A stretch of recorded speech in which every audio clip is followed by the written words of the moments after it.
Good evening, everyone.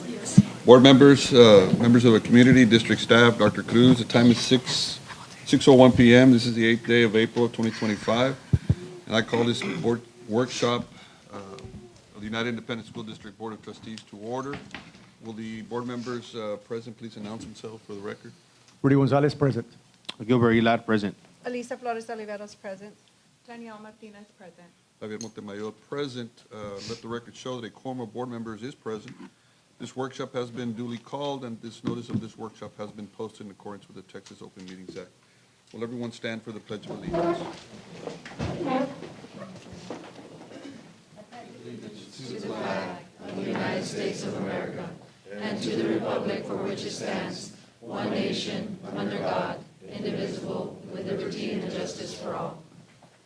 Honor the Texas flag.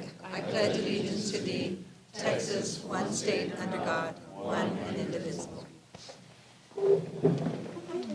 Thank you. Agenda item number 3, any public comments? We do not have any public comments. All right. Agenda item number 4, informational items, United High School Superintendent's Advisory Student-Led Project Updates. Good evening, Mr. Montemayor, Ms. Oliveros, Ms. Martinez, Mr. Aguilar, and Mr. Gonzalez. Rebecca Morales, Associate Superintendent for District Administration and Student Services. For the record, I'm very happy to announce a presentation from our next group of high school students that belong to the Student Advisory. As you have been hearing the last couple of months, they have been coming by to present their projects that they have been working on all year since September.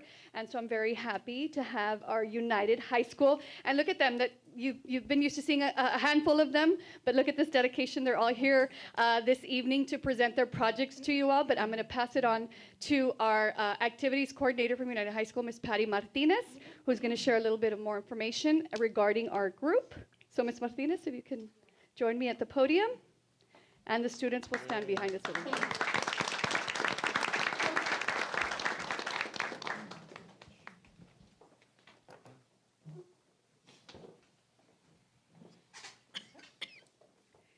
Good evening, everyone. Before we begin with this presentation, I just wanted you all to know the time and effort and dedication that we took part all together. It was just amazing working with these kids. These are the top in their field. This is the best of the best right here. And they were thrilled to be a part of this project because what do they want to do? They want to inspire our youth. Because what would it, could just imagine what it'd be like for all of you when you were kids and you met up with them. What you dreamed to become came to you and said, you can be me. So that's what these extraordinary kids did. They have great hearts. They're so intelligent and so talented. And I'm so proud of them. And I'm so honored to know them. And I can't wait to see what they're going to do. Because here, like I said, the best of the best is right here. So I present to you United in Mentoring. Each one of them will state their names for you, and they will begin with the presentation, and we will start with our leader, Jose Flores. Hello, my name is Jose Flores. Sorry. Hello, my name is Jose Flores, and this is our wonderful group of United in Mentoring. Good evening, distinguished board and peers and everyone else. This event, this project to us has meant the world to us because we have been able to pay our experiences forward the same way we were able to receive everything that we know and everything that we've been able to learn today. And much more beyond that, the experiences and what it means to be a moral human and a leader. Can we? Yes. So as you see here before me today, we have most, if not all, our members here present. And our motto is we are the change because, again, what we do here, we believe what we're doing here has a ripple effect that is hopefully going to leave that same legacy that you all have been leaving here for generations to come.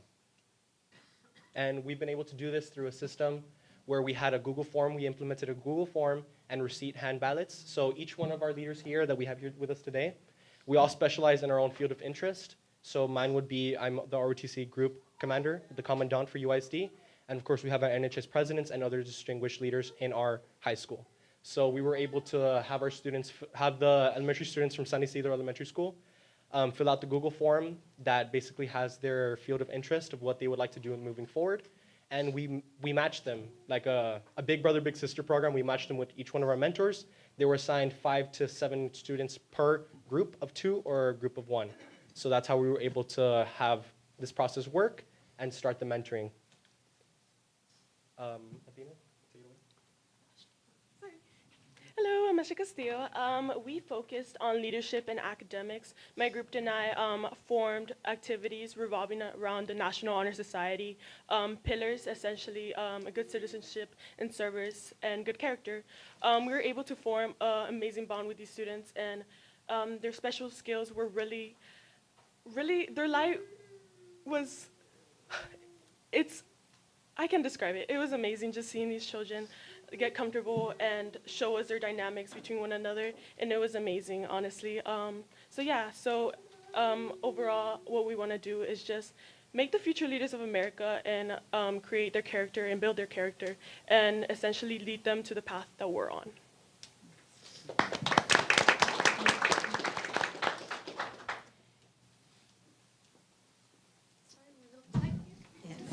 We'll move up. Hi everyone, my name's Leanna. So, we had the privilege of leading our group to fostering leadership skills and creativity.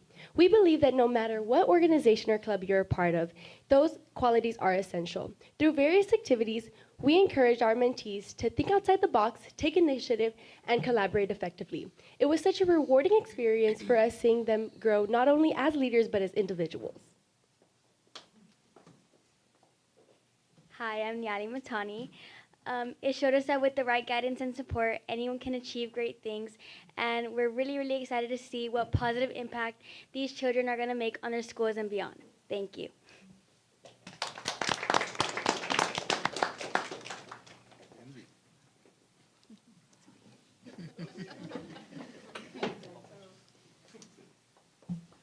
Good evening, my name is Henry, and my group here is with... Hi, my name is Kimberly Rodriguez. And we were in charge of the STEM and FFA kind of cohort of our entire program. So our main goal for our group is to introduce these kids to what it's like to work in the STEM field at the high school level. And so let's start off with a basic showcasing what we can do at the high school level, just to show them that like eventually they'll be able to reach this sort of, I guess, skill and technical knowledge one day. And after that, we were able to introduce them into some of the more advanced topics that a lot of middle schoolers and a lot of high schoolers go through on a daily basis. So we were just able to take our experiences and kind of expose all of these kids to those wonderful opportunities. Just to kind of collaborate what Henry just said, we also did really receive many great feedback from the students. They're very excited and encouraged during our activity, but it mainly also gave them a pathway so that they can learn more about STEM at just an elementary level, but also, you know, give them that open way to know what high school has for them.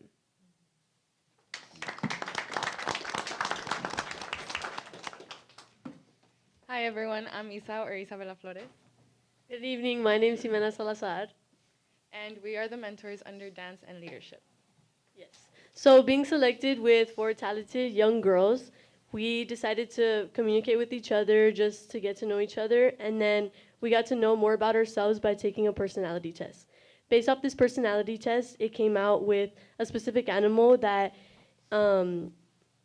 contained leadership skills that we had and what we had in common. So 2 girls were lions, and then 2 girls were based off of wolves. And then based off that, me and Isa both split into 2 groups, and we all collaborated to create a dance. So on my part, I worked with the 30-second dance with the girls. The girls were creative, and we all came up with choreography. We gave them the freedom of selecting a song, so that way they were encouraged to use their creativity. By doing this activity, it not only showed their creativity in choreography and in dance and in that area, but I feel like it also showed their self-esteem, and it built their self-esteem and their self-confidence enough, so much so that they were able to perform it for their students and have pride in what they did. And I feel that self-confidence, and it's a big part of leadership, so giving them that kind of light into that world so young is definitely helping shape the future.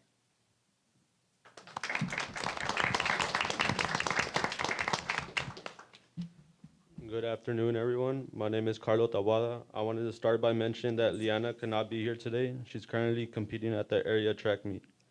Liana was very thrilled to have the opportunity to mentor the San Isidro elementary students. It's so important to us to mentor and be good role models. Personally, I'm very much looking forward to their upcoming visit to our school. I have planned a tour to our weight room and gym. My goal is to show them firsthand the different environments where champions are made and the importance of teamwork. Thank you for giving us the opportunity to share.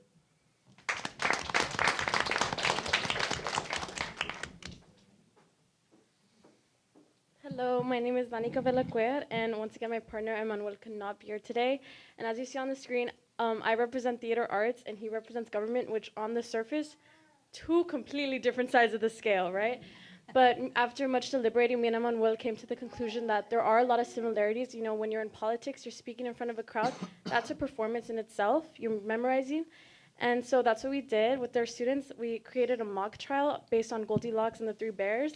So our students, they got really invested. They were figuring out the law aspect of it, but they were also like acting it out, worrying about the storytelling, and it was just great to delve into that with our students, and it was a great experience, and we hope to do it again soon.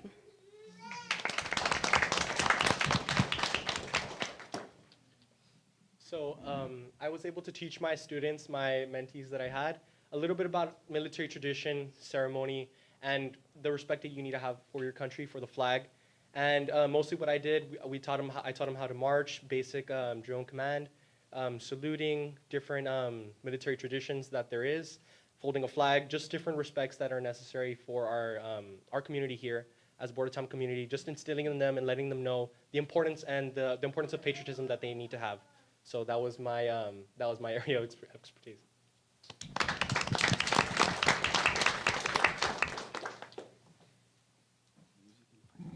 Hi, my name is Alexandra, or Alex Acevedo.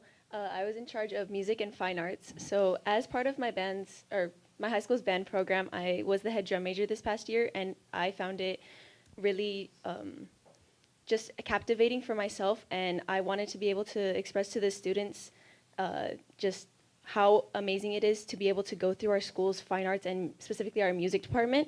And it was amazing to be able to work with the kids. They had such an excitement and a passion for music, and they wanted to learn. And I found that really amazing because I know if I had had that experience that I would have greatly appreciated it. And I could tell that they were really excited about it. So I'm really excited for that.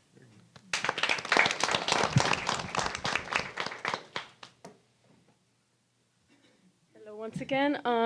While we were thinking of and creating this project, we wanted to base this on 4 pillars that we really wanted to emphasize to our students. The first one being confidence. See, confidence, I think all of us here, when I say confidence has helped us get to where we are at right now, and I'm sure the same goes for all of you all. You know, speaking in front of a crowd, you need confidence for that. So we wanted to teach that at the students, especially at this early age, so they know that it's normal, so they can become confident and comfortable in social situations and any other situations that involve confidence and, you know, speaking to others and feeling comfortable in an environment that isn't necessarily comfortable. Usually people with confidence stand out and they shine. And when people aren't as confident, you know, you kind of can notice it. And it's something that's kind of not brings you down, but being confident, you just shine and you feel better about yourself. Over the time we had with the students, we watched them grow more comfortable and confident within our groups, and we love seeing that. It felt like the beginning of a successful path that they will continue to flourish in, not just for the rest of their school years, but for the rest of their lives as comfortable and confident individuals.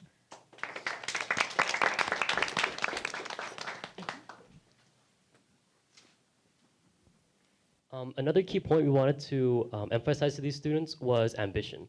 So I know when I was doing my group, a lot of the kids were really ambitious. A lot of them were trying to plan out, hey, you paint this, hey, you do this, and they're just kind of splitting up so that they can try to do more at the end of the whole program. We do feel that ambition starts out really, really, really, I guess, really big at a very young age, and we wanted to let them continue throughout their years with that burning ambition so that once they reach, you know, higher levels of education or higher levels of skill, they would be able to think outside of the box and kind of go beyond what they learn in the classroom and kind of take their skills that they learned, apply it to themselves so that they can help better the world around them.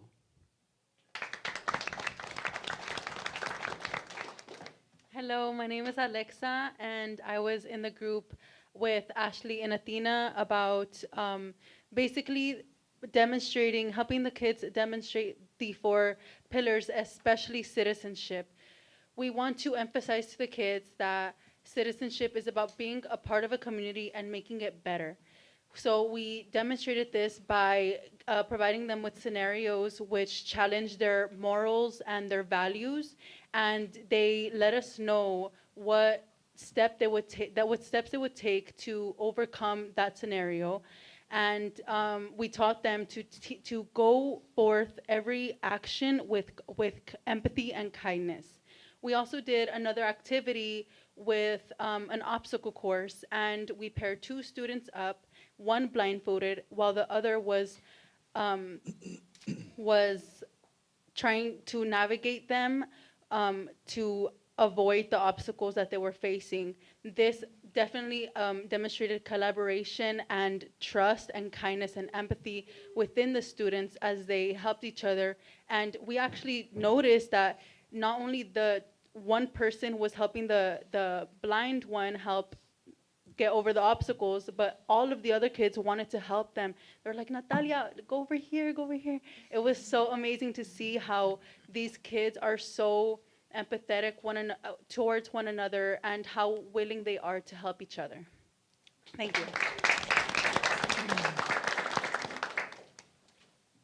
So the last pillar was leadership, as we all decided, because everything needs to have a foundation. And basically, what we needed to have, like moving forward with United in Mentoring, if it does have the honor to keep on moving forward, is that we needed 4 pillars. Everything needs a foundation, and these were ours. And ultimately, like having that leadership in you, it's not about like being the loudest person in the room. It's not about knowing what to do every time. It's about adapting. It's about serving others before yourself and having integrity with what you do. So that's what we were able to instill in our students through these 4 pillars that each and every one of us, we think, embody.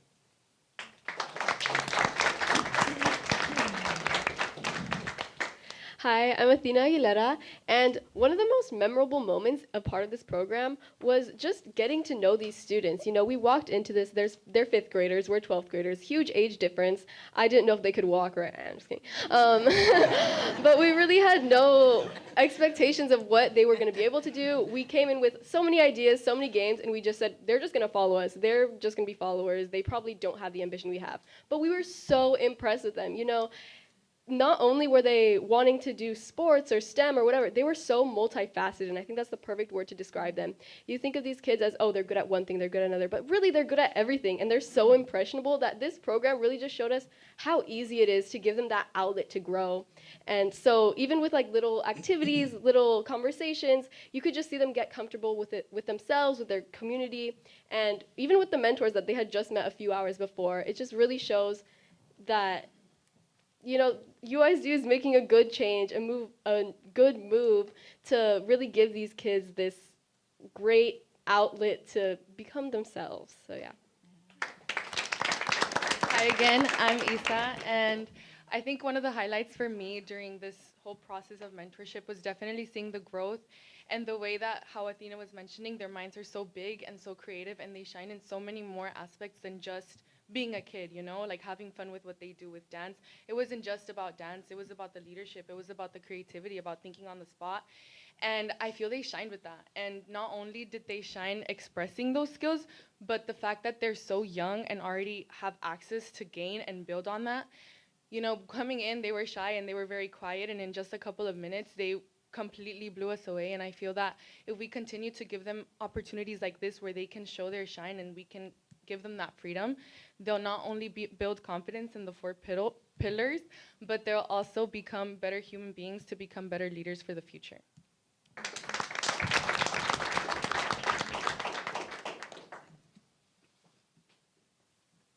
So of course, with everything, there does need to be a little bit of an investment factor. And for United ISD as a district, we need to be able to provide excellent students, not just in college, not just in the military, but in everything that they do. So moving forward for the future of United in Mentoring, something more sustainable than what we were able to do, because it did have a toll on our student activities coordinator and all of our teachers for having us pulled out of class and constantly investing our time. Not that it was a bad thing, but in order for this to have more impact and become more feasible, we decided that we wanted to maybe propose an idea of where there's one-day workshops where we're able to go to one elementary school, maybe 2 elementary schools per semester. Of course, not us, but the next student advisory, the next people to keep on like moving this program. That way it has a sustained impact. That way we have sustained leaders who are able to tell their story when they get older, and they're able to pay it forward. And at the end of the day, that is what it's truly about. So our program routine that we have proposed is 2 visits, 1 per semester for 2 schools, 2 elementary schools, or 4 visits, 2 per semester for 4 schools. And ultimately, if we have the same program that we have right now with the same mentors, we're going to end up having the future leaders in whatever field they may choose to do. And that is it from us. Thank you.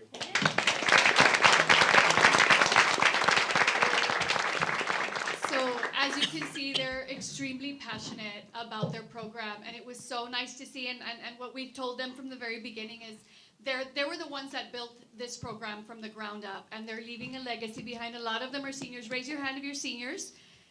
So a lot of them are leaving us, and they're going to do wonderful things, and they already know that they're going to come back and they're going to serve their community, but they're leaving a legacy because we're committed as administration, and I'm sure you are committed as a board to continue to support. These are student ideas. These are student-led projects, student ideas, giving them a voice and giving them an opportunity to give us, and our students just opportunities to, for, new horizons, right?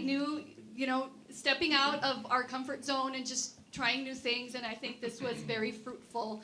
And we were able to visit the students, and seeing this project, come to light was really impressive for all of us, and so we're really proud of them.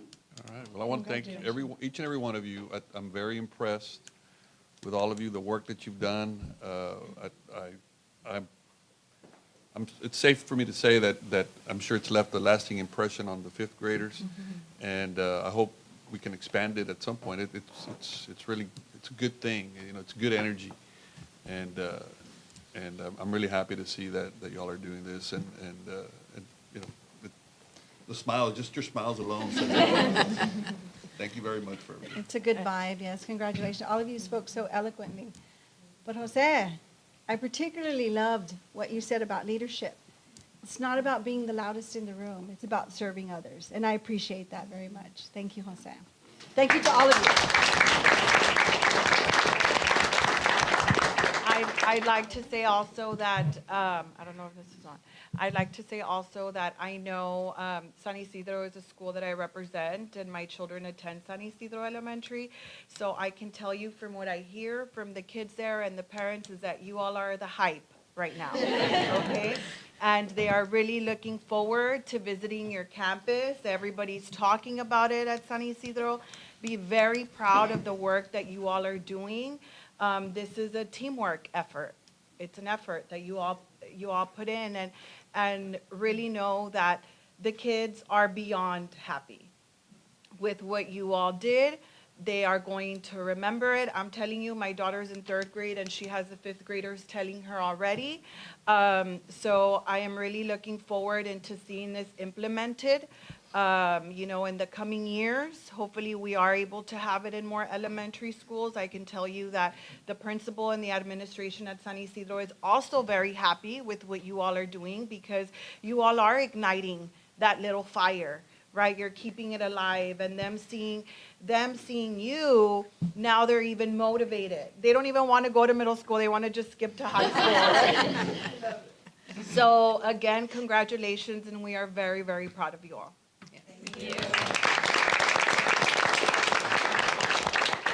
Thank you guys for the great program. I think, I like the fact that you have big sister, big brother.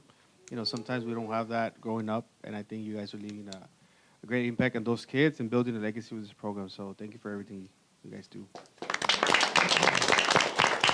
You guys are an inspiration to us, an inspiration to others, and like Gilbert said, you guys are leaving a legacy, and this is something great. And you guys, I saw the excitement when you guys came up there to the podium, the smiles, that we talked about earlier.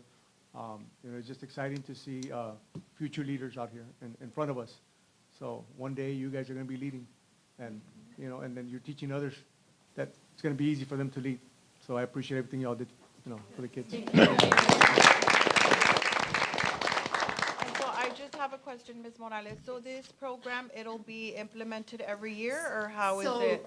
Yes, the idea was we were starting all of these initiatives from the ground up, but the idea was to expand. So they were creating the initiatives, and our plan is to expand. So like we've told all of them, so make sure we have underclassmen in these groups too that are hopefully returning to us, so they know the plan and they have the ideas already in place and the initiatives and they reflected too. So I'm glad that JJ, for example, explained to you all at the end, well, this is what we've seen, because that was the idea too, is that we're going to try it out and we're going to make tweaks, right? We're going to make adjustments along the way as to what's going to be sustainable moving forward. And so they have some ideas moving forward, and they've presented that already now to you all and to us. And so, but yes, the idea is that we're going to continue to grow these programs, to make them bigger, and to open them up to the entire school district. So wonderful. That is the plan. Well, that's a big hooray for you all, college applications and everything. So, yes. Well, thank y'all very much again. Y'all you. enjoy your I too want to thank United High School and all of the students that participate in the superintendent's advisory. It's not just about these projects, it's about them engaging with the district leaders. I do believe strongly that it's important that we have student voice. So they are the end users, and they bring forth and they've communicated issues that are happening at school. We've addressed them to find solutions. I do have to say they've been part of also of our strategic planning. They've done some SWOT analysis, our strengths, weaknesses, opportunities, and areas for growth, and their input has been valuable in how we continue to lead at United ISD. And thank you for everything that you do. Very impressive. I mean, the level of leadership and how they were speaking, it's master level, it's, doctoral level type of leadership development that's happening. And what better way to do it with our future leaders as our role models. So thank you.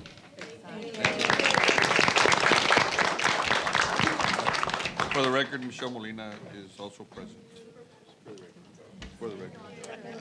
Agenda item number 4, presentation and discussion by Clear Choice Physicians Group regarding the expansion of healthcare plan offerings for employees.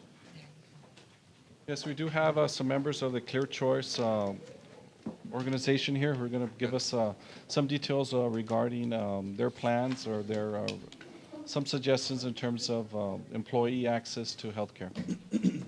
Good afternoon, Dr. Buitron. How are you? Good evening, board members, Dr. Cruz, staff, community. Wow. That presentation from your students, I tell you, I don't know if I can follow in their footsteps, but I will certainly try my best, I promise.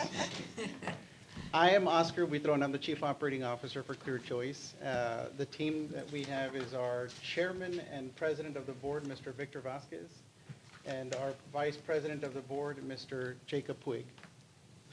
Welcome.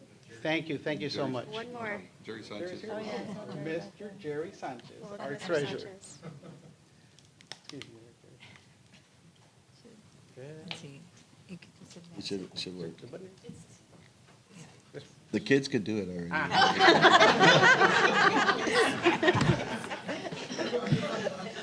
So we all have hope. Clear Choice.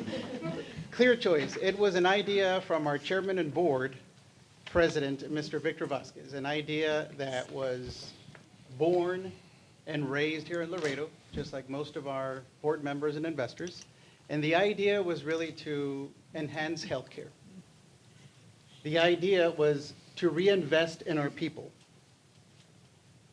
our company, and our community, right? So how are we doing all those items? We reinvest in our company to make sure that we have the appropriate technology, the appropriate equipment, so that our nurses and physicians will be able to treat our patients accordingly.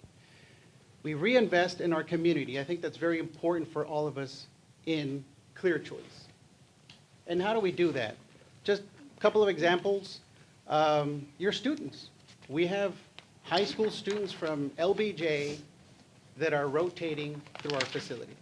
They're able to see the physician in action, our nurses in action, procedures, and so on and so forth.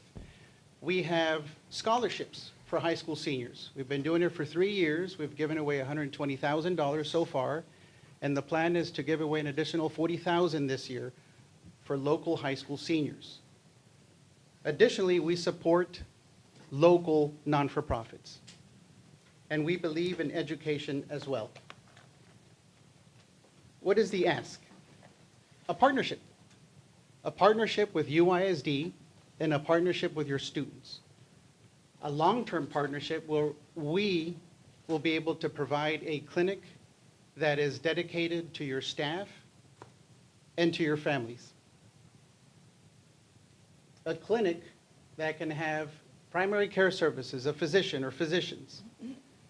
A clinic where you'll have on-site labs and you'll have access, almost immediate access, to imaging services. We would like to be able to evaluate your utilization, talk to your administrators, so that we can know what tools and resources our physicians need in order to treat UISD staff and their families. Clear Choice and UISD, again, providing a dedicated physician. And why is it important, by the way, to have access to on-site labs and imaging? It's extremely important when a physician, when a patient sees a physician, the physician's going to write a prescription for a lab order, for a mammogram, for an x-ray, whatever that order is. It's extremely important to have almost immediate access to all those things. Because if the patient doesn't have access to those services, there could potentially be delay of care. We might be able to prevent a long-term illness. We might be able to catch it early and treat it early, which saves healthcare dollars as opposed to doing an MRI months later and now they're on stage 3, stage 4, hospitalization, healthcare costs go up. Our physicians group is in network with Blue Cross Blue Shield, and any family medicine physician that we hire through our physicians group will be in network with Blue Cross Blue Shield. What our physicians will be dedicated is to ensure that the service that we provide is patient-centered. What do I mean by that? That means that we prioritize the patient and we get the patient involved in their healthcare decisions. Our physicians take into consideration emotional, social, and financial needs that the patient has in order to give them the proper treatment plan. And of course, we want to make sure and enhance the availability of the healthcare service. We want to be able to make sure that they have faster access to care because we don't want any delays in care for the patient. So what does that mean? Access to care, enhance availability, and faster access to care. What does that mean long term? Research shows that timely access to health care may help lower employer health insurance costs. Early intervention in healthcare issues can prevent advancement of chronic conditions. Prime example, somebody gets, my wife, she is a teacher at UISD. She went to go see the physician.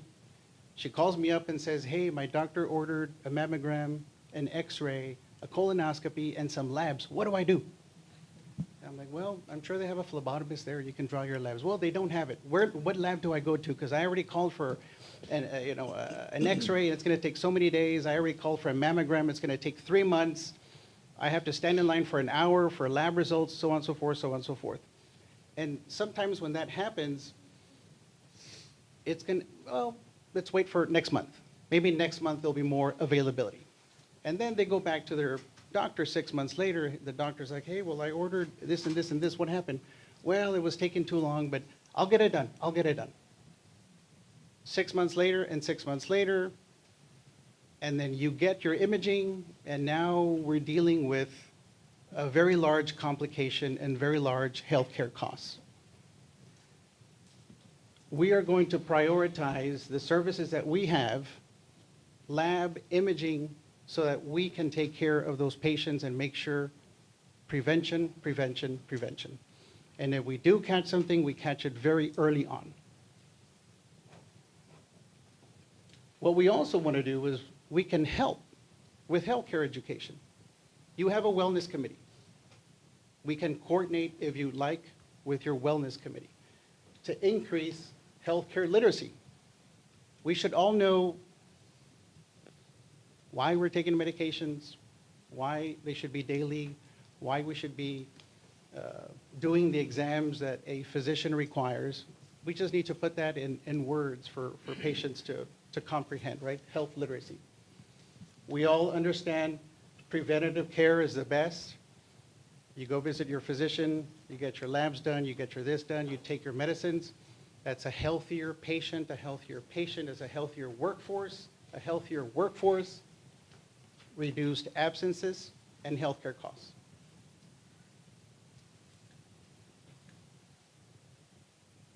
UISD students. Education, something we feel very strongly and we believe in. We want to make sure students are well exposed to healthcare. My daughter is a senior in Alexander, and she's gone through your rotations. She comes home and says, Dad, I went to the GI and I saw a colonoscopy today. I went to the dentist and they did this and they did that. She wants to be a physician, but your program is cementing that thought that she has of healthcare and physicians.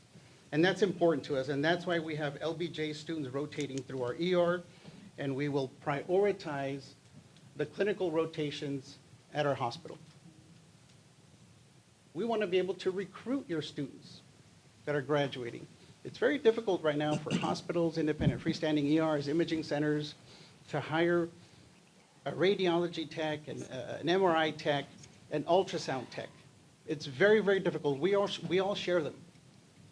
So if there's a pipeline, we'd be more than happy to recruit your students. And we also want to continue, of course, funding scholarships. We all understand education. There's costs associated with it. My son is in College Station, and my other daughter is going to college at the end of this year, so we understand the importance of continuing to fund our scholarships. So you might be thinking, well, what's the bottom line? What's it going to cost UISD for this project?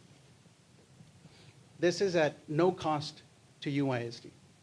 What we want is we want to continue helping. We want to continue helping in the community, and we believe the effects of our partnership will have more student involvement by getting them clinical rotations at our hospital and our ER. By coordinating with your wellness committee, we believe there will be a higher confidence in healthcare, higher access to healthcare, and by providing that access to healthcare, doing the prevention and catching everything early in the long term, help with healthcare costs. What now? Timeline. A non-binding memorandum of understanding so that we can sit with your administration, we can look at utilization, and what is it that Clear Choice Physicians Group needs in order to get that done. We will continue to have our hospital open for rotations for your students, your ER. In the long term, it's not just one clinic site. We want to be able to multiply this with your help. Mines Road, South. And we want to be able to use technology to aid with patient care.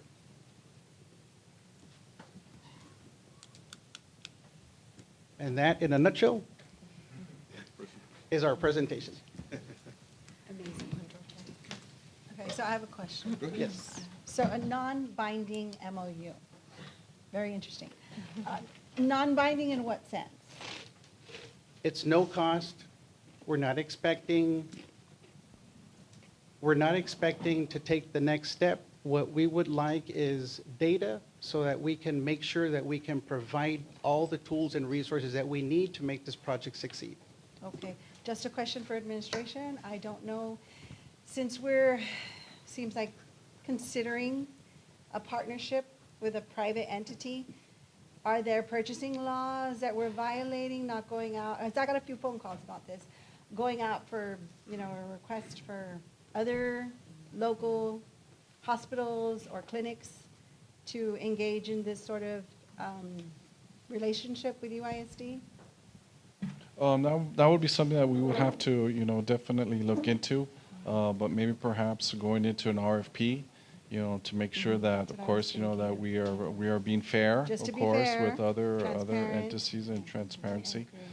Certainly, reviewing our purchasing guidelines to be sure that, we are being transparent. Yes, I just don't want to do anything that would violate a procurement law just by entering into an MOU.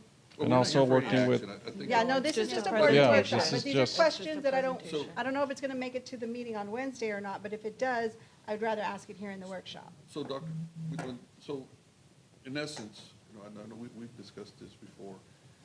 What Clear Choice is you're coming to UISD, you're saying, hey, we want to do a partnership. What you're saying is that you want UISD to enter into some type of an agreement with Clear Choice to refer our employees and everybody who's insured under our insurance program, because we are self-funded, which could include spouses and dependents as well. So to refer to Clear Choice, Clear Choice is going to do what? You're going to establish a clinic, you're going to provide physicians or nursing or technology. What is Clear Choice? We will have a full-fledged clinic with physician, with nurses, and all the ancillary services to be able to treat UISD staff and their families. Is this part of what's currently at Clear Choice here on Bartlett, or is this a separate clinic? This is an extension to what we currently have. Okay.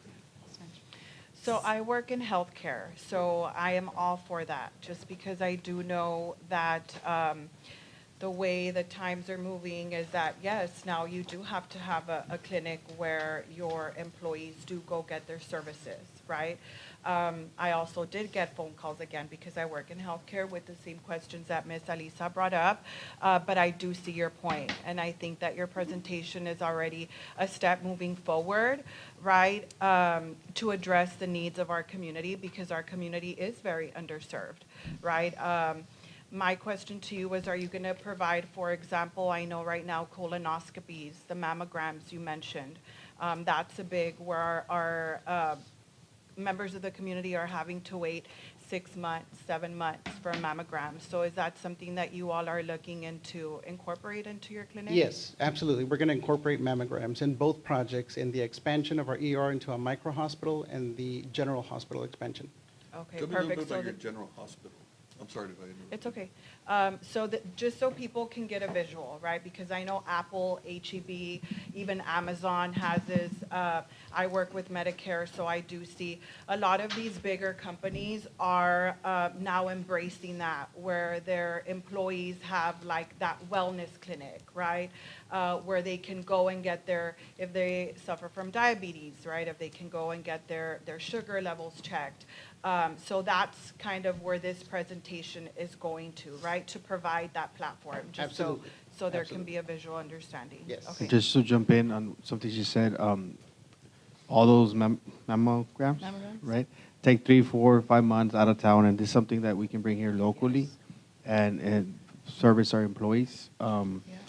Also, it's not a non-binding contract, so it's something that, we can prepare a plan, and if it works for both sides, I think at no cost, it's something great for the district and for our employees. Like the county, I know we have our clinic I at the was gonna county, mention that, right? So we're yes. both Yeah. county employees. So the something way like that works that. is a little different, though. Well, that's what I was going to say, Yeah. because we're both county employees. So what the county offers is a county clinic, Yes. and then you're given an incentive to use the services of the county clinic, Yes. right? They offer free mammograms. Well, our insurance does, right? Because it's preventative. But they offer our blood work. They have a lab there, so we can get our blood work done there. It's an incentive, and it's an option. It's an additional option for the employee. You don't necessarily have to go to the employee clinic for those services. So that's what I was wondering. Is this something like it's going to be an option? It's just an additional Yes. avenue for employees to consider when they need healthcare services. That's correct. Patients Yes. have a right to decide who they want to go to, so this is an additional option for Yes. your staff and their families. That's awesome. Perfect. Yeah, And no, it'll okay. be incorporated with the Blue Cross Blue Shield, with the insurance. Absolutely. right? But certainly if you offer some financial incentive, like it's not as Or great costly as service. and it's, you did talk Yes. about the speed of The your speed, yes. services, right? That is definitely something, you know, right now that with the services in Laredo, you are waiting months for things. That's an incentive for employees to use Clear Choice.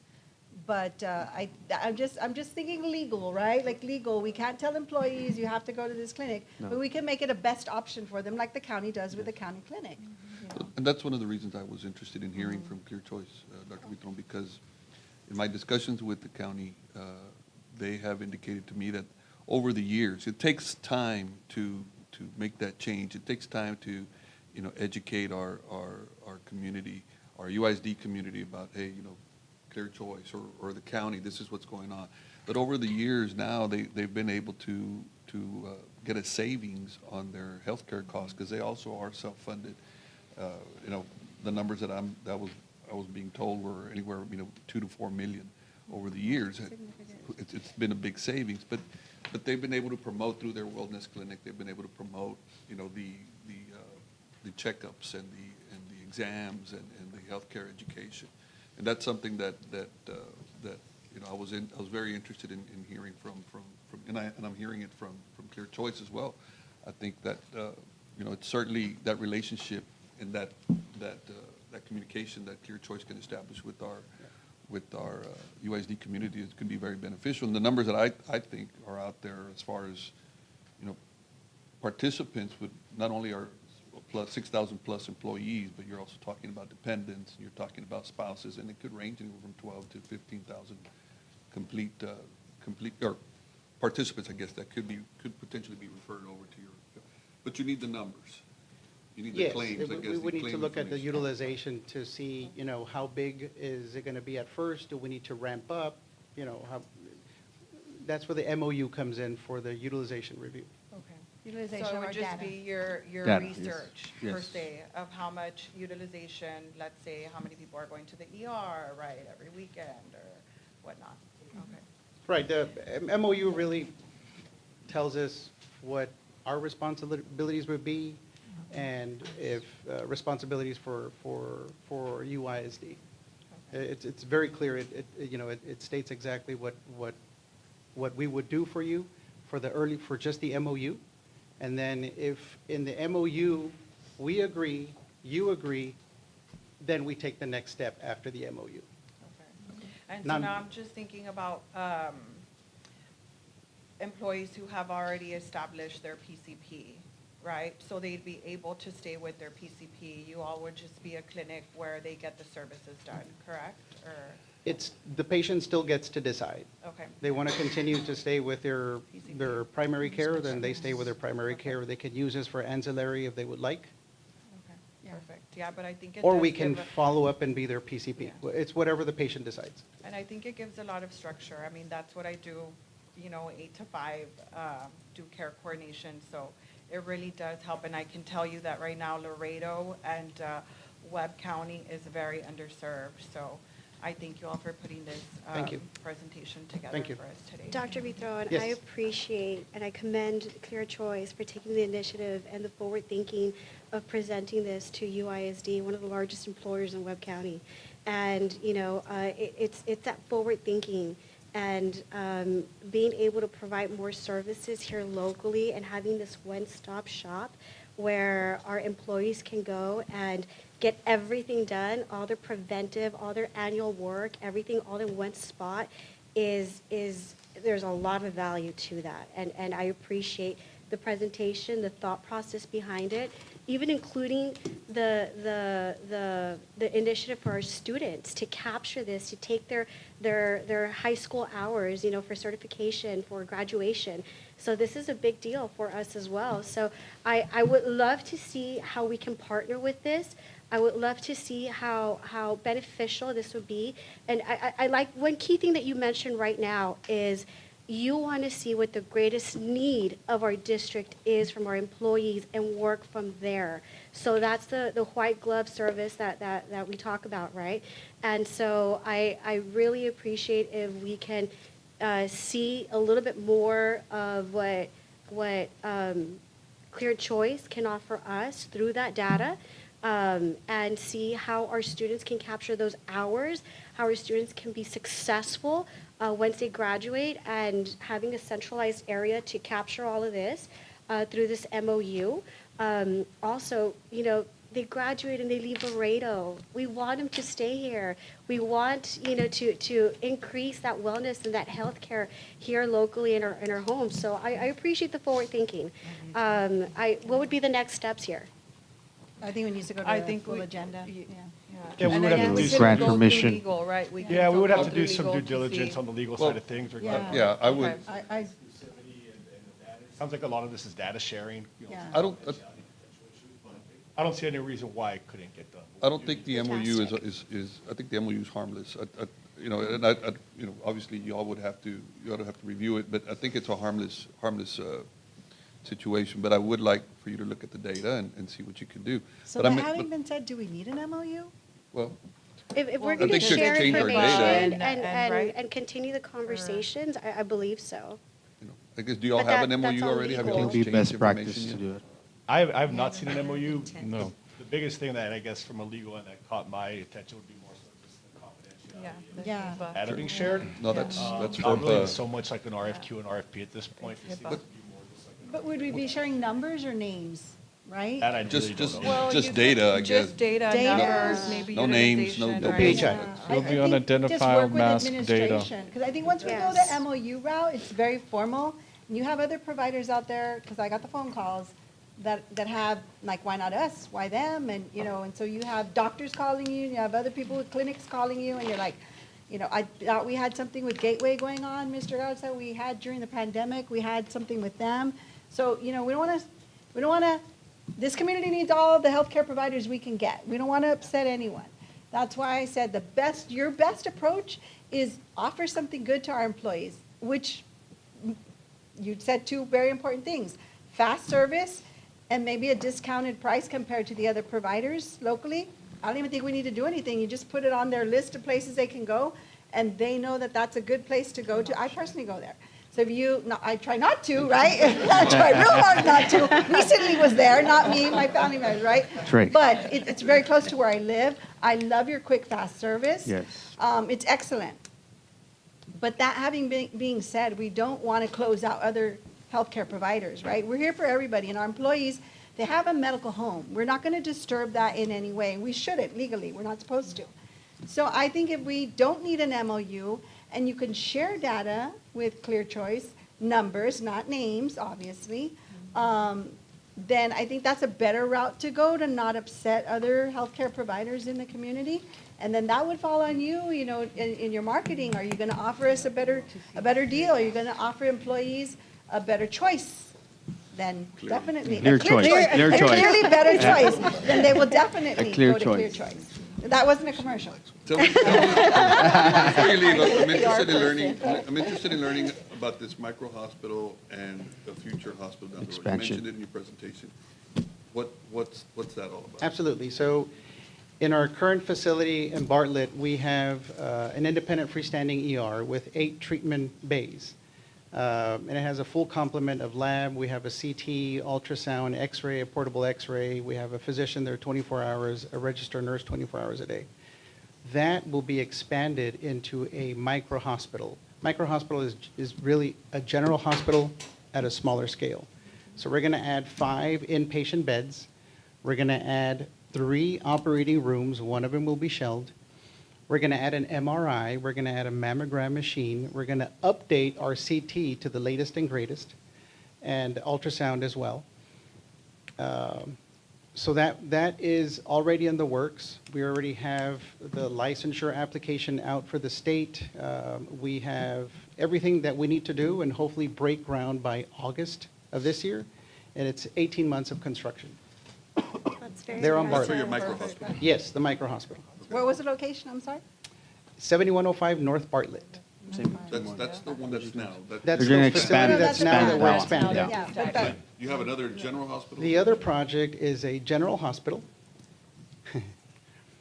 And we're hoping that by the end of this month, our board and chairman got very good news. We are going to sign an MOU with a strategic partner to help us build a hospital on the corner of Shiloh and the Loop. and that would be a general hospital, your third hospital in town. That's amazing. That can provide all the services both hospitals provide. That's amazing.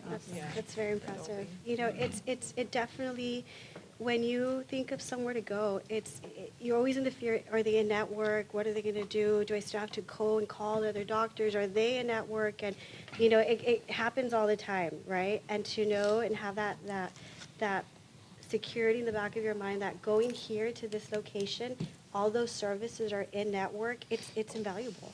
So, and I get it. I get it. You know, we don't want to just, you know, say yes to the first opportunity because it's enticing. And I mean, it's a win-win for everyone, you know, but at the same time, you know, you guys approached us in this innovative idea, you know, and this healthcare opportunity for our employees. So, I mean, you're paving the way. So I appreciate that. And if there's anyone else that wants to come up and give a presentation, by all means do so.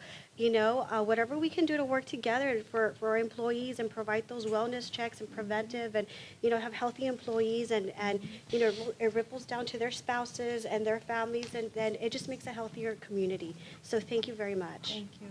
Thank you very much. I appreciate all of you and looking forward to signing an MOU. Yes. Thank you. We'll wait for legal We'll run it through legal to guide us. Yes, Yes. Administration will work with legal to determine data sharing, contact Blue Cross Blue Shield. and- But if y'all can meet with the Yes. Clear Choice staff and get something going soon, so we can kind of figure out where our next step is. But I appreciate your presentation, Victor. Mr. Puig. I just want to make something Yes, very clear. please. So just the ER is a freestanding emergency room. What we're talking about, the MOU, is with the physicians group. The physicians group is a nonprofit organization. That's how we hire our ER physicians, and that's the vehicle that we would be utilizing to hire our family medicine, OBGYNs, whatever the data dictates that UISD needs. That's the investment that we would be doing on our side to be able to help out UISD with a UISD-only clinic. That's the data that y'all need. So y'all can figure out which Correct. ones. I just wanted to make sure What that I aspects? specified that that one's a nonprofit, so. Okay. Thank you. Thank you for being here Thank in you. your presentation. I Thank appreciate you. it. Thank you. All right. 4C, 2025, 2026 budget update. Yes, as in prior board workshops, we are providing an update to where we are regarding our budget.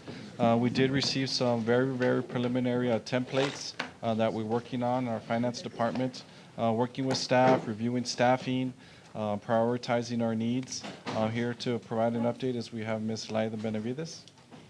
Yes, I'll be brief. I know it's been two good presentations, and this is not going to beat them. Okay, good. Okay, so, but it's reality, right? And so we continue to hold our budget planning meetings. It's tough conversations. It's, you know, evaluation of existing programs, et cetera. We are at the point where we're already projecting our next year's enrollment, and it's based on the demographer study that was conducted this past year. We do see our enrollment going down to 40,515. Not a very huge decrease from our enrollment, but it is so different from the times that we were growing and growing and growing. And so what happens here is you start really looking at, you know, the staffing needs and, you know, the services needs. So once we have this enrollment down, then we start, you know, meeting with staff, doing budget allocations, and this is kind of like, it triggers the rest of the budget cycle. We did start our student registration started April 1st. We are doing it in our new Skyward student system.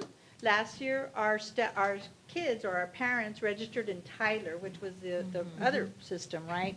And so we're hoping that we've trained staff to show our parents. It should be easy to go through the screens. It's not very difficult. But just to share a couple of numbers with you, that was April 1st that it started. We now have about 7% of our current pre-K 11th graders have registered fully, so they're coming back. And then about 10% more have started the system, but they are not all the way through. We're going to be keeping an eye on that. We've challenged our schools to try to hit a certain percentage of their kids registering. We told them if you hit 98% by May 16th, we have an incentive for you to start, thanking the teachers, et cetera, right? So we're hoping that the main thing is to know what kids are coming back. Even though there's all this voucher talk, we just need to make sure that, hey, we know that that 40,515 kids will show up at our front door in August. We have that new pre-K3 program going at 4 sites. They're all Head Start programs or classrooms. There's one site at Centeno, one at Arndt that will also serve Prada, one at Cuellar, which will serve Killam, and one at Freedom. And I am happy to report that we have quite a bit of kids already registered. I think it's full, right? Or it's getting full? We had told them they have to go to Head Start and qualify, right? It has to be a And we Head Start appreciate that. classroom. We Yes. do appreciate that. Yes, so we see the Thank you to the interest, director. right? And it's a pilot. Head Start director. Yes, and it's a pilot, and we understand the importance of starting education in a very formal way for our kids at such a young age. We're doing our campus staffing projections again. We've shared them with elementary and middle schools already. We're working on high school staffing. There was a study conducted, and it's still kind of draft mode, but we're seeing what we asked Mo Casey to do was look at our high school numbers. We offer so many credits. We offer 40 credits. You only need like 32 to graduate, I think, right? And so the whole thing was like, how can we get more efficient with our class offerings and still offer the CAPE programs and still offer band and PE? How can we become efficient in our staffing at the high schools, right? And then, of course, we're reviewing our non-campus positions and various programs for modifications at this time. But I think the real part of this presentation is really kind of catching you all up. Wait a minute, that's not. Will I be able to? Yes. Okay, so March 12th was the deadline of, March 14th, I'm sorry, was the bill filing deadline. And what we saw here was the 89th session, which we're in right now, broke records on bills filed. Like so many bills were filed. Over, for sure, almost 9,000 bills were filed. We're not following all of them. We're following the ones that would impact us. And so here's the key dates in our session. And I guess what I really want to point out here is this, what I may say tonight, right, will probably change between now and May 12th and May 16th and May 24th. But we're starting to see bills that are probably going to hang in there, right? And so we're going to be watching these deadlines and getting our data from our groups that we belong to. One notable bill is Senate Bill 1, and Senate Bill 1 is the Senate version of money, right? And so it was passed on March 31st at the committee level, and now it's going to the House on tomorrow, or the day after tomorrow, right, on the 10th. And so there will be a lot of discussion on that bill. And what I'm going to show you right now is kind of like a comparison. Remember, we've always said the Senate comes up with their version and the House comes up with their version. And there's a lot of similarities. I think they're all going in the same direction. You'll see here an additional property tax relief. They do want to do something to relieve taxes out there. So, the Senate has a couple of more things. They want to increase the homestead exemption. They want to give our businesses tax relief. The House version is still not specific, right? But these two have to meet somewhere in the middle, right? But they both want to commit $3.5 billion for property tax relief, right? This one is funding for our foundation school program. So you'll see the big difference here is in the Senate version, which is going to be discussed on April 10th. They're putting $4.85 billion into the foundation school program, but $4.3 billion, they're telling us you have to use this money all for teacher reasons. This week. It doesn't give us any money to do anything else. They want to dedicate a good portion of that money, right here. It says to pay for Senate Bill 26. Senate Bill 26 has a teacher retention allotment. This is where they give the rural districts more money per teacher. And they give, like districts our size, they give, $2,500 for teachers with less than 5 years experience, or $5,000 for teachers with 5 or more years experience. And so you see how this is interesting because the House does not give you specifics like this. they actually built into their bill, like, you're gonna give 40% of the money that we're giving you to do compensation. So this one's very specific, ties our hands, doesn't give us any more money for anything else, while this kind of gives us more money to do what we can for teachers, nurses, librarians, counselors, because they count them in that group, and then some other funds to do other things. So we're hoping they meet in the middle, right, and kind of get flexibility. Both of them, you'll see, oh, that was the property tax relief, sorry. School safety is a big issue. You see the Senate version here, puts 0.5 billion. You're talking here that they increase the amount they give you per ADA, and they increase the amount they give us per campus from the current $15,000 to $30,000, right? The House version is pretty similar, and it's pretty similar in the amount.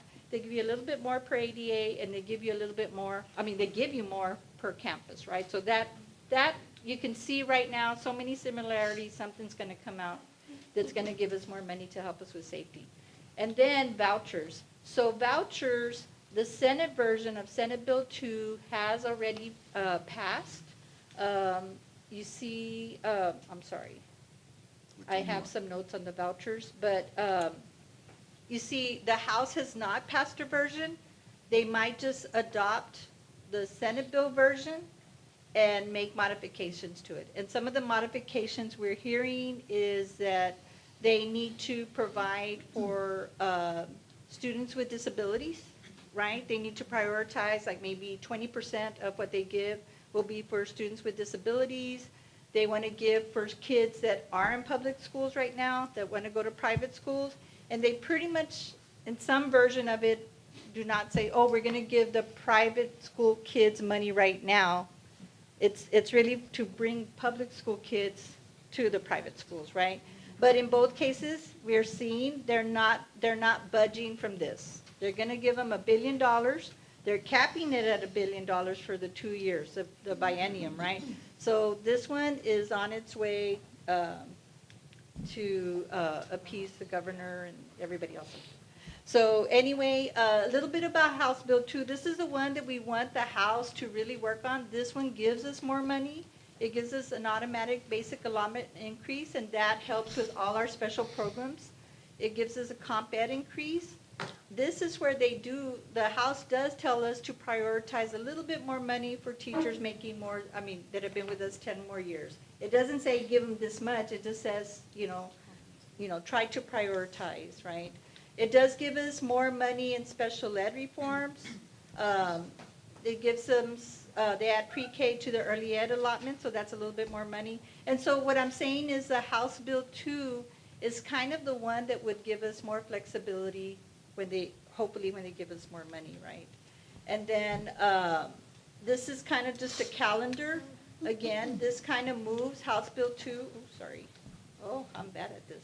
House Bill 2, it got passed, the substitution got passed on April 3rd at the committee level.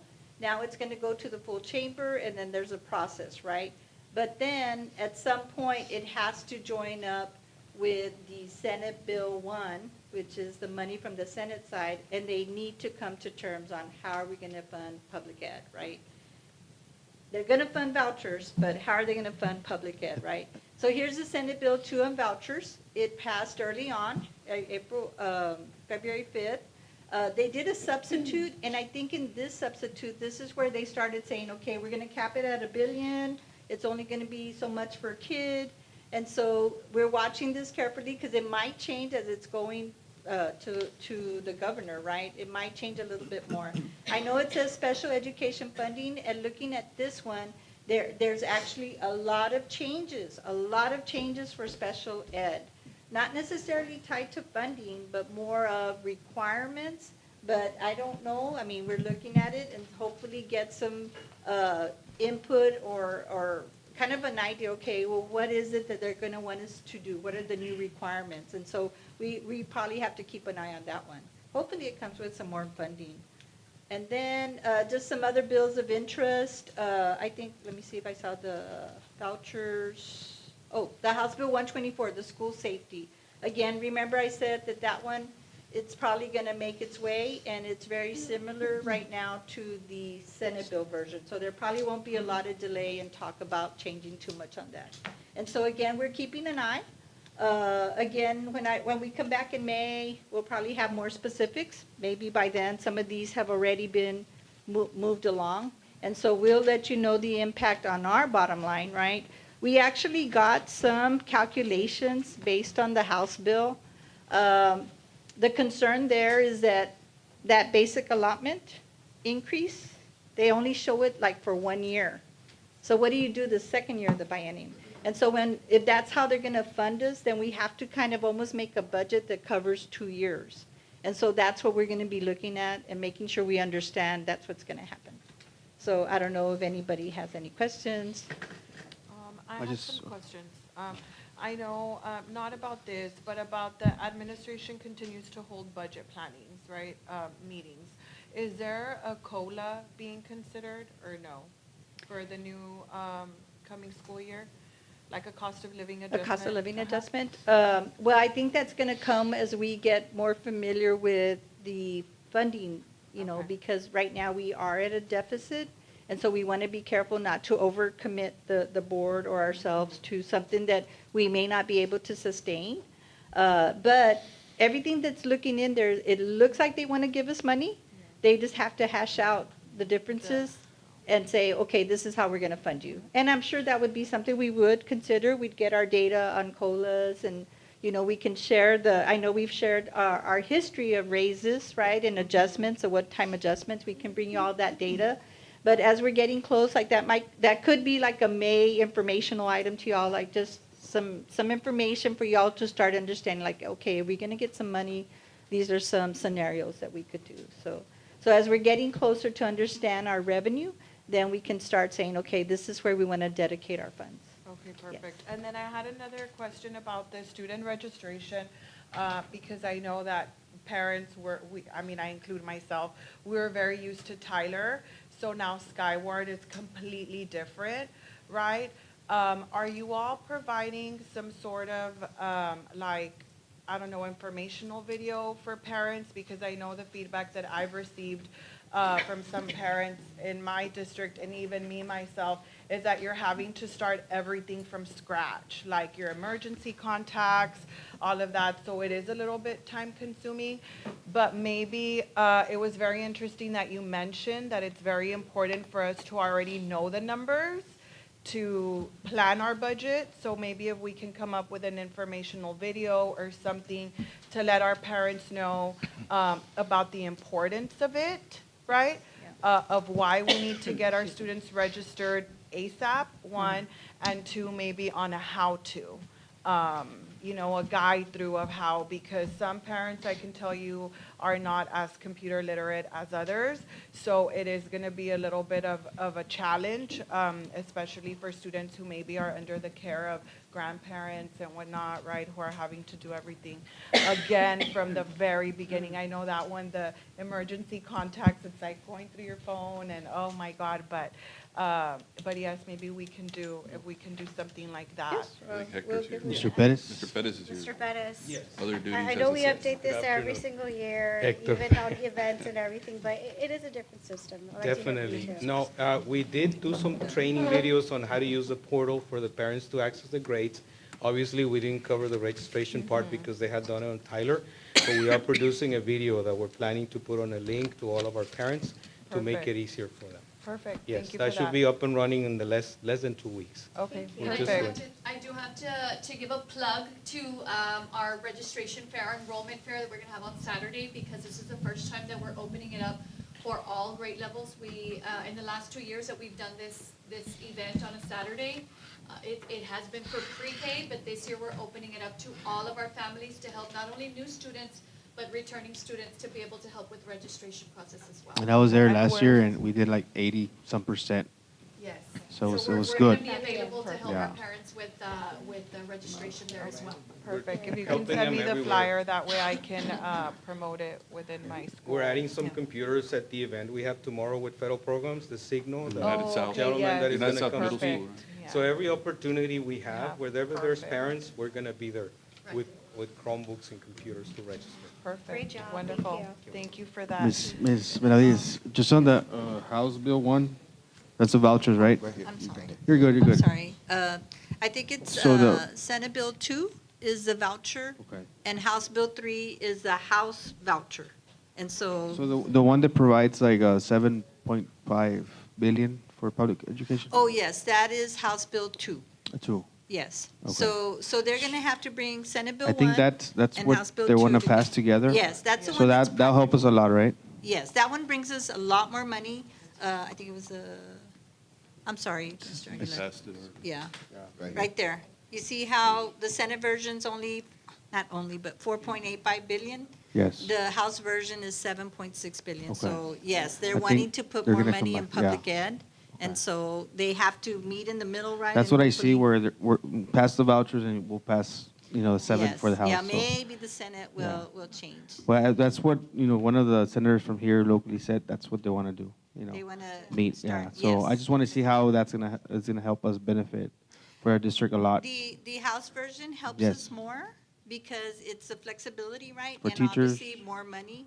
Uh-huh. The Senate version ties our hands. They say you're Yes. gonna use it all for teacher raises. Okay. And not that we do want to give our teacher raises, we just want that flexibility of how much, and then Yes. also to provide for other Yes, employees. daily Yes. operations, paraprofessionals, everybody Exactly, else, yeah. exactly, yes. Thank you. And I just had one last question, just because I was reviewing the materials, and I know in the last board meeting, it was brought up that maybe CNI was going to do a presentation, but we did receive some information in our packet in regards to the updates. Yeah, for the instructional resources. For the instructional Yes, resources, CNI yes. staff has done a great job in determining the instructional resources for the elementary and middle. We have a number in place, and we are reviewing some of the redundancy that may happen in regards to these resources that we have, but certainly want to get a teacher input to be absolutely sure that if we need to reduce, we're reducing the correct resources. We will be finishing the high school pretty soon, and then we will provide you with that information, and perhaps in another board update, followed by with an official presentation in terms of which programs were reduced and the cost savings that the district will have. I think Okay, at- and was at some this the- point, I'm you sorry. should, before you move on that, at some point, I think you should probably consider implementing a technology committee, a district technology committee made up of teachers and administrators, the ones who actually are in the trenches using it. Right. I think that would probably give us a buffer, a safeguard, instead of doing these surveys.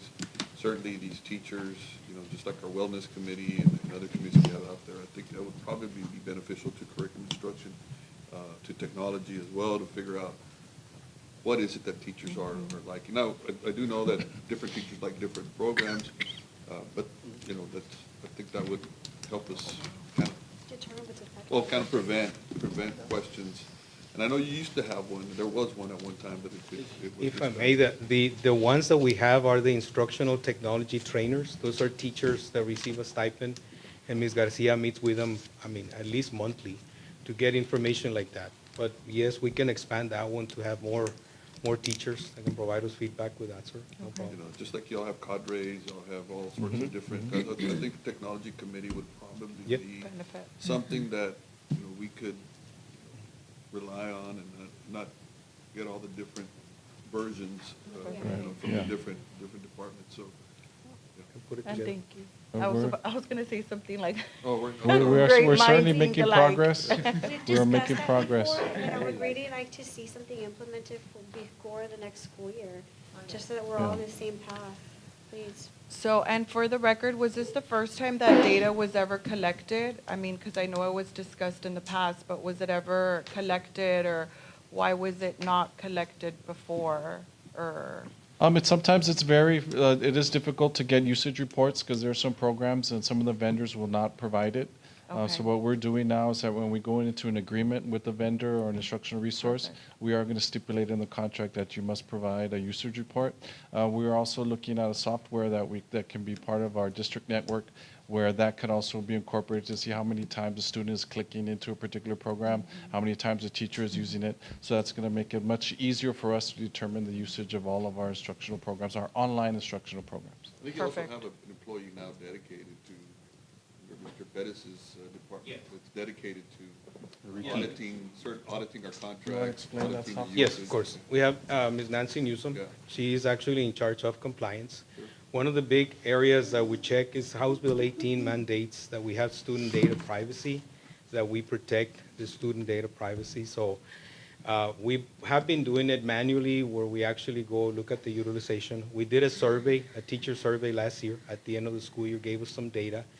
However, not a lot of teachers answer that survey. But this year, the one that we did this year, a lot of participation, over 90% participation. But it's not only about what the teacher likes, like Mr. Montemayor said, is what's the real utilization. You know, let's compare those results. Now, we launched the software yesterday. It's called Lightspeed Insight. This software goes and scans all of our applications that we have in the district. In one day, we found 723 applications. I mean, that goes beyond what we authorize in our office. This has to do with students downloading software, with teachers downloading software. So we're looking at those. The software does tell you the compliance that you have. If you have a student data privacy, if there's a flag on a software that shouldn't have been downloaded, those we're going to kill immediately. We're just going to stop using it. Now, you're probably saying, well, it's in the filter. Shouldn't the filter be catching those? The filter changes every day. It's like covering the sun with one finger. You can't do it. You find so many applications one day, and by the next day they're double, they're triple, because they're always a step ahead of us, and we want to be a step ahead of them. But we did buy this software. We have it's a pilot for the next 4 months. We're going to put on the budget for next year. It comes out of the technology department. We're cutting some things, but this is a priority, because we have to make sure that we have every single contract with Newsom collaboration. Now, one thing she's doing is she's renegotiating all of our contracts, okay, talking to vendors. Because I'm going to tell you what, and I know I'm on TV, I was a little scared when I saw the instructional softwares. Yeah, the price of the instructional softwares. Because I've been used to the business side of the house, and they're pretty expensive. So we're trying to see, okay, what are we really using? What is it that we need? And what are we going to get rid of? Now, one of the things that we need to get rid of, because we get ready for, because I've been doing some research on that, is the reaction from the teachers when you remove that software that they use. Because they are going to be upset, okay? They're not going to like it. So we got to get ready for that. Next school year, when we prioritize which ones are the ones that we cannot afford, because we can only afford so much. Now, when to cut, those teachers need to understand that, hey, we have something else that also works, that's going to help. So with that mentality, but we are on top of that, sir. I really appreciate that you're working together, Mr. Bettis, with CNI. We're really diving into this. I mean, this is the core of what we do. This is why we're here, right? Yes. And if you're cutting all these programs and cutting all this cost of underutilized or overlapping all these other programs, I'm hoping that savings would possibly save some of the programs that are being effective in the classroom. And we don't have to disrupt that if it's working in the classroom. So, but either way, I appreciate the really diving into this, because it matters. No, we are. You Thank have a you. lot of data. And I think this is being proactive, especially with all the changes that are coming, and we're being proactive and this, not reactive. So thank you. Thank you for that. Thank you, everybody. Agenda item number 5A, monthly disbursements. Good evening, Mr. Montemayor, board members, Dr. Cruz, and members of the audience. My name is Rosa Cabello, and tonight Director of Accounting, and tonight we bring you action item monthly disbursements for the month of March. Does anyone have any questions? I'm good. I don't have any questions. I just right had one question. Yes. So my one question was that I did notice, and just so I can have a better understanding, I saw that the League of Legends event was purchased under Student Support Services. I saw also that the UISD Employee Service Banquet, which I guess that could tie it in, you could tie that into student support services because of the teachers and the staff, right? They support our students. But the League of Legends, how is that defined in student support services? I believe the department My number is department? 730. The, And it says It's a here, it department was Is it a department number disbursement of 730? League of Legends, and it's under Organization 730, Student Support Services. It's under the general fund, but my question was, why was it under the Student Support Services? I believe that department number 730 is under Mrs. Morales. Okay. Yes. Student support, student services. Okay. Sometimes the whole title doesn't fit on the report, so it truncates it. Okay, so tell me again, I'm sorry? District Administration and Student Support Or Services. services. is Okay. 730. Yes, it's So Ms. that's why Morales' it's under there. department. Okay, that was my only question. Yeah, we'll And I know we already had this conversation, Ms. Morales and Dr. Cruz, right? Moving forward, there's going to be a little bit of more of a structure on how the events are being coordinated, how to track expenditures. So there is some sort of fiscal responsibility and transparency. So I do thank you for that, for the work that you're doing moving forward, Ms. Morales and Dr. Cruz. Thank you. Thank you. Any other questions? No? Okay. Thank you. Agenda item, thank you, Thank Ms. you. Cabello. Agenda item 5B, awarding bids, proposals, qualifications, and extensions. Good evening, members of the board, Jackson. superintendent, and audience. Cordy Jackson for the record. Before you tonight, we have the following for your consideration. RFP 007-2025, Aquatic Center Maintenance, Repairs, and Supplies to Border Pools Maintenance and Supplies. RFP 008-2025, Travel-Related Services to BYZ Travel Consultants, Dumont Travel, and Lozano Travel. RFP 003-2025, Third-Party COBRA Administration Services to Ameriflex with the estimated annual amount of $46,872. And then we have 7 renewals for your consideration. All right. Any questions for Ms. Jackson? Thank you, Ms. Jackson. Thank you. I think I would only just have one suggestion of maybe we can provide more information when we post it online. Are we able to do that or no? Because I know the contracts provide the are already backup. on there, right? They're already on there, the contracts? Like the renewals are on there, right? On the UIC Yes, so on website. our website, when we award anything, we post our tabulation and evaluation criteria and So rubric. everything's already on So that? everything's on the purchasing department website. Perfect, so people can go on there and look it up in the purchasing department. Perfect, okay, thank No you, Ms. problem. Jackson. So you're here for C? Yes. RFP 2024-031, Bank Depository Services? Yes, so the administration is recommending awarding the bank depository contract to PNC Bank, which is our incumbent. This is a 2-year contract renewable for up to a total of 8 years. The district had our financial consultant, Valley View, help the district with the analyzing, and then there was a committee that was comprised of our finance division, our tax office, our child nutrition program, that all reviewed the proposals and came up with the recommendation you see before you tonight. And I want to say that I read through this study, and it's an exceptional job what you all are doing. It's a lot of work. I was in awe of the study, and piggyback off of what I just said, I would have loved for the public to see that on the agenda, because that was just an exceptional job of what you all did, and it gives an understanding as to why we're going with PNC. Right, so maybe I don't know if that's an option if we're able to do that moving forward, because I think that is part of being transparent, and it's part of giving credit to your job. I mean, that was a lot of information that you all compiled together. I know Ms. Mendoza was one of the ones who led the project, right? ma'am. Yes, ma'am, And that's so I do have to congratulate her, because it is a lot of research, a lot of thought that was put into this, and so I thank you for that. Thank you. Thank you very much. Okay, agenda item number 5D, second and final reading of board policy, CFC local accounting. Mrs. Stahl, how are you, ma'am? Good evening, members of the board. My name is Marta Stahl, and I'm here to present the second and hopefully final reading of CFC Local. And just as I know we discussed it last month, due to the recent updates to the internal audit standards, we needed to update our charter. And so from discussion with other school districts across the state, some of them are combining it with the CFC Local, so that's the option we're going with. Do y'all have any questions on the policy itself? No.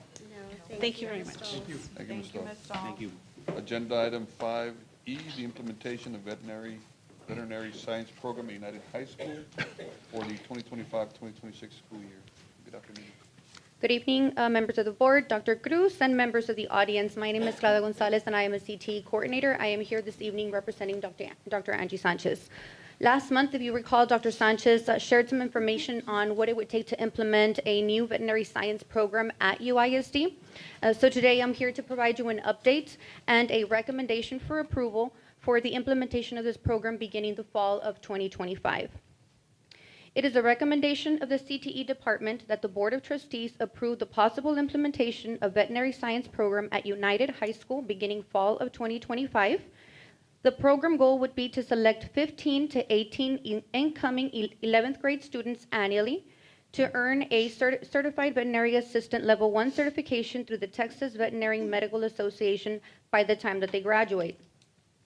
Rationale, we've obtained verbal agreements from 4 local veterinary clinics in support of program requirements, and this is for the 300 hours that are required for this program.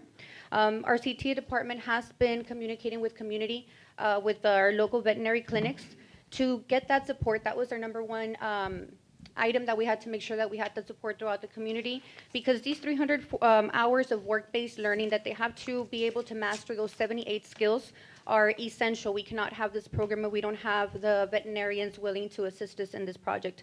So therefore, now that we have obtained this verbal agreement, if approved, we will proceed with formalizing these partnerships in writing, so that we can secure the support that we have, and we have been receiving a good amount of support.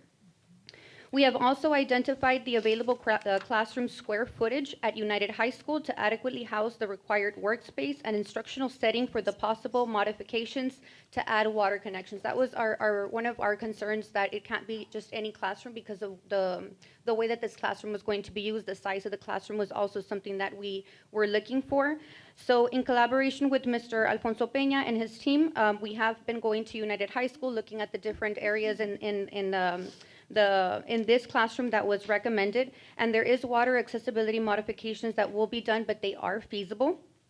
The CTE department will be incurring the cost of this, but it is the area that was selected as big enough to be a classroom setting as well as a lab setting, so that we can have the equipment to take care of all the grooming and all the different areas that the students will be practicing in the classroom. Additionally, through a comprehensive assessment, United High School provided the optimal student availability for the continued sustainability of not only the veterinary science program, but also our existing agriculture program. So it is very important when we are analyzing and trying to see if we implement a program that this is going to be sustainable long-term.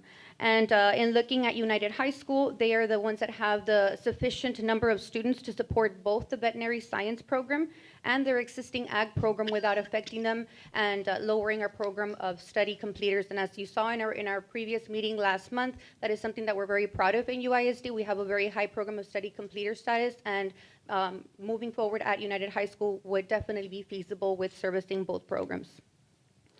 In budgetary information, this would be with Perkins and our CTE allotment allocations. So CTE and Perkins funding will be used to support the yearly functions of the vet science program. There is the hiring of 1 agriculture teacher that will be required, with preferentially that they have a veterinary assistant or tech experience. We do want to add that CTE generates additional weighted funding. Aside from that $6,100 that we get for basic allotment, every CTE course, every student that sits in a CTE course produce weighted funding. The level of the course, there's level 1, 2, 3, and 4. TEA designates what those levels are, produce that additional funding. So this teacher, if hired and approved, would produce or generate over $200,000 in the first year.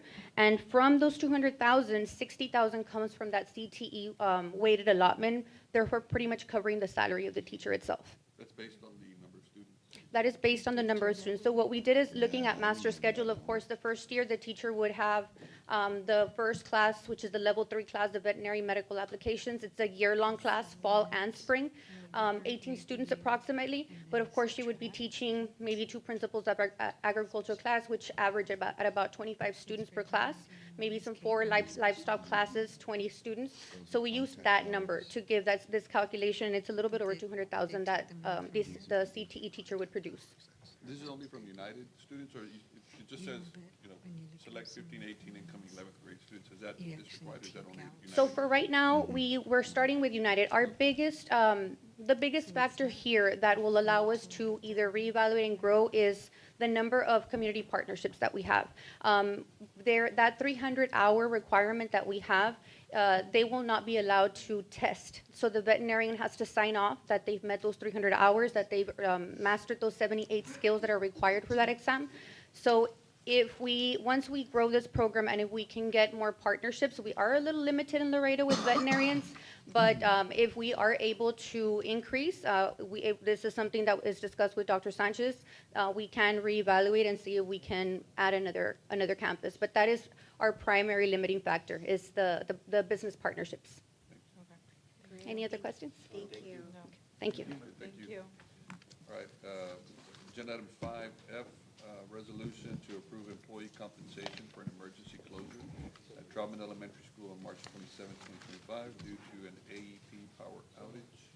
Oh, I don't think we have any questions. Very good. We remember that. all the time. Mine are like easy peasy, so thank you. We do this all the time. Agenda item 5G, second and final reading of TASB Update 124, local policies. Last presentation of the night, ladies and gentlemen. So we're bringing to you the second and final reading of TASB Update 124. The only change or update that we made from last month is to DH Local, where there was some language added. Sam, can you move it up to DH Local real quick, just so that you all can see what that section was?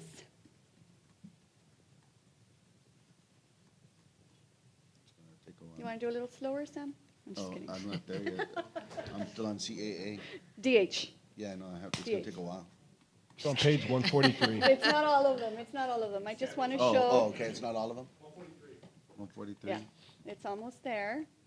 Yes. So we made no changes. As I had mentioned the last time, we had been working together as a management team, and They're on the side of that little square. You put 143. it's almost there. It's almost there. There we go. Next. DH. Over there, you can. Okay, keep going, Sam. So it's actually 147, the section that I'm going to point out. That square? Yeah. The students. Okay, I'm an Aggie, guys. I gotta go a little slower here. The United students were doing it right. One more, we're almost there. Okay, here we go. So right there, that second, you see the blue, remember blue is new language. So that second paragraph in the blue language, because like I mentioned last month, a lot of the language that TASB is recommending has a lot to do with the electronic vaporizing devices. So that second section is new, and it's talking about prohibiting these items, not including a personal vehicle in district premises, okay? They can have But it in on their car. person, they cannot have it on their person. If they leave it in their car, it's fine, but they cannot have it on their person. Okay, so that's the only change. I'm sorry, it took Sam very long to get to that. What was the policy now? I still see the screen moving again. So that was the only change. Hopefully your consideration to adopt, and so we can have them updated on our board policy book online. Thank you. All right, agenda item 6, adjournment. We are adjourned. Thank you, everybody. Have a good Thank night. you very much. Thank you to all the presenters. Box you can write, yeah.